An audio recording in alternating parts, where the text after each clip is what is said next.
প্রিয় দর্শক, দেখুন যেভাবে দেশ ছাড়লেন শেখ হাসিনা। ভিডিও ফুটেজটি গণভবনের কোনো এক প্রান্ত থেকে শ্যুট করা হয়েছে।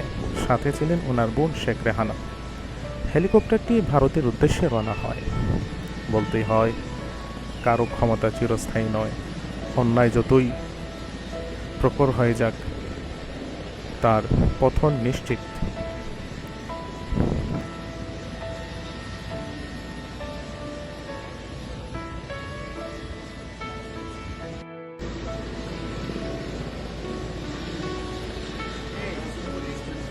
Spicy.